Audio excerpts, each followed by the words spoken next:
This is my 1993 Ford Ranger. It's got the 3-liter Vulcan V6 and the A4LD 4-speed automatic transmission. I did a video on the whole backstory of this thing, how I got it and everything like that. I'll link it in the description. But really all that matters for this video is that this thing only has 35,000 miles on it. It sat in a barn for 18 years and it's a little bit of a time capsule. This truck replaced my 1989 Ford Ranger with over 400,000 miles on it. My 89 truck had the 2.3 5-speed combo and was regularly used to tow 3,000 pounds and was regularly overloaded in the bed. That truck had no complaints with the way I treated it and was always rock solid reliable. My main concern with upgrading to this truck was the A4LD automatic transmission.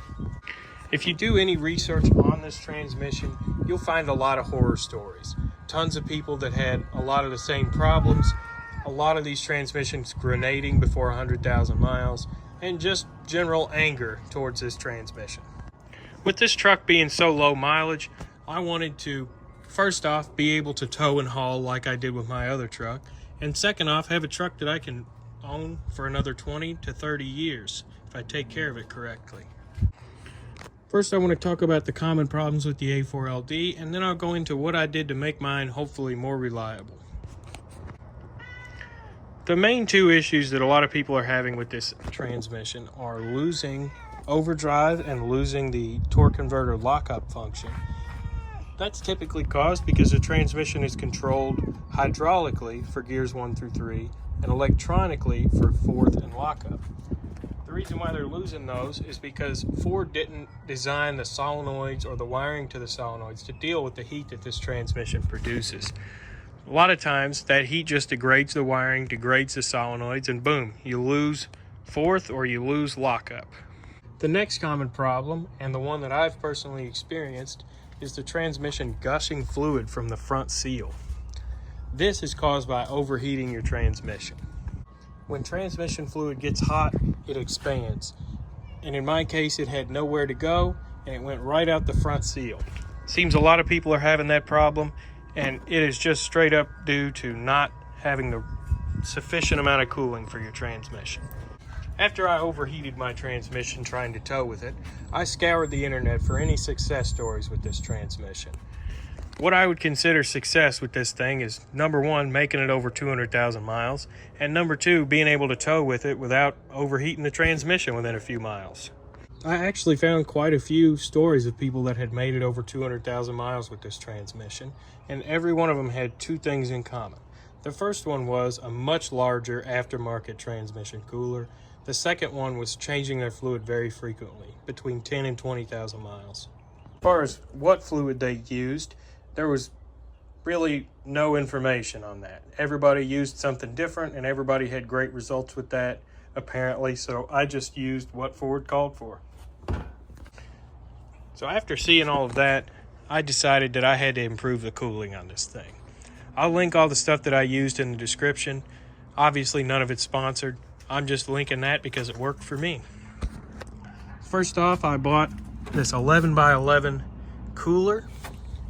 I bought this remote mount transmission filter with a temperature sender on it. I improved the radiator by buying a 2-row core radiator, although this one's not really needed. The factory radiator I had was clogged up with rust. Figured if I'm buying a new one, I might as well buy a bigger one. Not really worth it though, because I had to cut up the shroud quite a bit, and it was just a pain to get it in there altogether.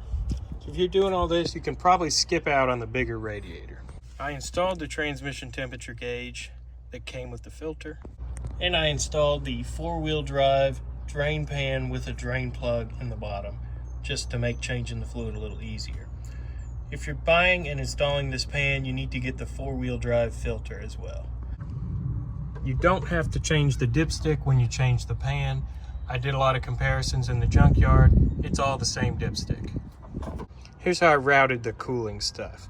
So I went transmission, filter temp gauge, radiator, cooler, transmission. And I know it looks a little ratty here, but I've been driving around like this for over a year, and it's been totally fine. Not a drop leaked. Now I want to go over what gear I keep it in when towing and talk about what temperature the transmission typically stays at. The general consensus when you're towing with one of these is that if you're in overdrive and the transmission is just locking and unlocking the torque converter constantly, you need to be in drive. And for me, that limit is about 1,300 pounds. If I'm towing more than that, I put it in drive. You just got to keep in mind that the transmission makes by far the most heat when you're in overdrive with the torque converter unlocked. The temperatures I've seen are based on an 85-degree summer day. Unloaded, driving around town in stop-and-go traffic, 160 to 180. Unloaded, driving on the highway, in overdrive with the torque converter locked up, 150 to 160. Loaded with 2,500 pounds, driving around town, in drive, 180 to 200. Loaded with 2,500 pounds, driving on the highway, in drive with the torque converter locked, 150 to 180. Towing my jet ski in overdrive, there is no difference between the unloaded temperatures versus the towing jet ski temperatures. It's only gotten to 220 one time with this setup, and that's when I was towing 2,500 pounds in drive, going up a steep hill at 25 miles an hour. Even at 220, it was not gushing fluid out of the front seal. I would have thought getting it up to 220 would have surely overheated it and made it gush fluid out the front seal, but it didn't. That kind of makes me question how effective the factory cooling is on these things. Because with my setup, I'm not seeing any difference in transmission temperature with towing the jet ski versus unloaded.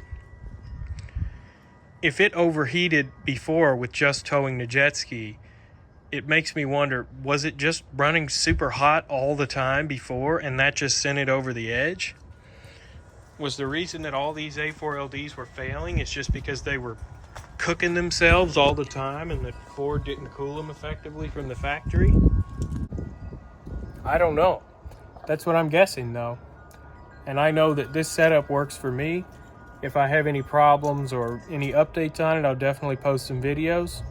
I'm shooting for 200,000 miles on the original one.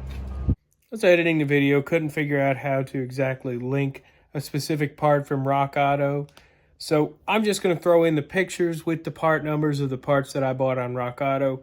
Note that the radiator that I bought is no longer on there. I'll show a similar one, but I can't guarantee it'll fit.